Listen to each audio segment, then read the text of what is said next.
På morgonen har Nordea, Swedbank, Handelsbanken och DNB Carnegie kommit med konjunkturrapporter. 2026 bedöms bli återhämtningens år där hushållen kommer att ha fler kronor i plånboken. Hur väntas det bidra till tillväxten och kan det finnas en överhettningsrisk när expansiv politik möter en piggare konsument? Hur ser chefsekonomerna på kronans utveckling och finns det en risk att Trumps tullhot hämmar återhämtningen? Vilka signaler pekar på en återhämtning efter 3 år av lågkonjunktur? Både hushåll och företag har gjort sin hemläxa och vi har byggt upp en sparbuffert vilket gör att vi har ganska goda förutsättningar att nu faktiskt börja konsumera. Vi har också ett uppdämt behov efter att ha varit i lågkonjunktur under en längre tid. Och sen är det ju valår så vi får en expansiv budget. Hur ser du på tillväxten? Nej, men vår bedömning är att tillväxten nu ska tillta och vi räknar med en tillväxt i Sverige på 2,6% i år, 2,2% nästa år, kalenderjusterat. Tittar man på real BNP så är det 2,9%. Så den är här och det är vi, hushållen, som framförallt kommer att vara en viktig drivkraft tillsammans med investeringar och offentlig konsumtion. Hur kommer det sig att Sverige bedöms få högst BNP-tillväxt bland jämförbara länder de närmaste åren? Nej, men vi har ju väntat på detta och kanske fått vänta för länge. Hushållen är ju väldigt räntekänsliga. Vi hade en hög inflationsuppgång. Räntorna steg väldigt snabbt. Sen såklart alla chocker vi hade förra året, framförallt tänker jag tullhot och så. Det gjorde hushållen försiktiga, man sparade. Men nu ser vi framöver att när disponibelinkomster, reala inkomster fortsätter att stiga i snabb takt, ja, men då kommer man också öka konsumtionen. Jag har varit runt i Stockholm på shoppingcenters nu senaste veckorna. Det är väldigt mycket folk och det ser vi också i datan. Samtidigt så har ju Sverige en ganska hög arbetslöshet. Hur ser du på sysselsättningen?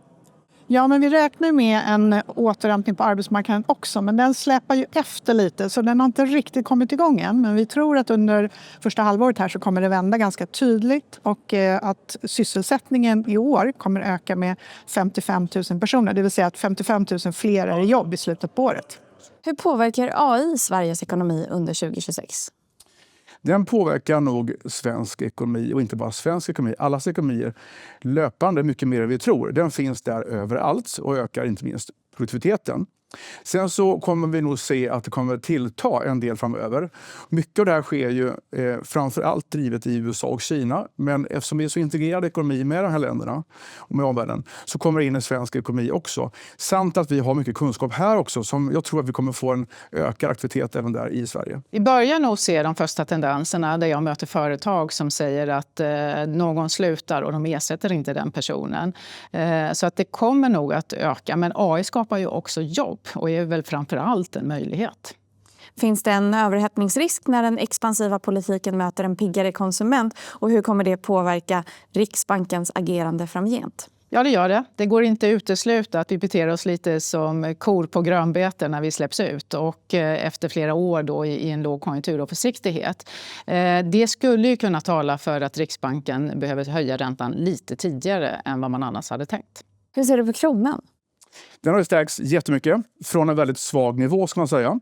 Vi ser att det finns ytterligare lite potential, framförallt mot euron kanske.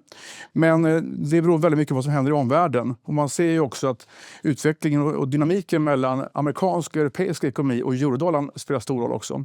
Så vi tror att det kommer inte ske stora förändringar. Men om det sker så är det snarare att den blir lite starkare. Hur ser du på risken med att Trumps tullhot hämmar återhämtningen? Jag tycker att det finns en betydande risk. Det är inte det som ligger i vårt huvudscenario. Då antar vi att det helt enkelt inte blir några tullhöjningar nu utan att man kommer överens de närmsta veckan. Så.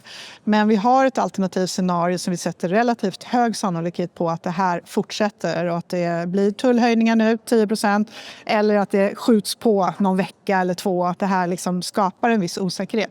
Och i det scenariot tänker vi oss att den här återhämtningen blir betydligt svagare, men att det fortfarande blir en hygglig tillväxt i ekonomin, men inte den här jättestarka utvecklingen som vi har i vårt huvudscenario.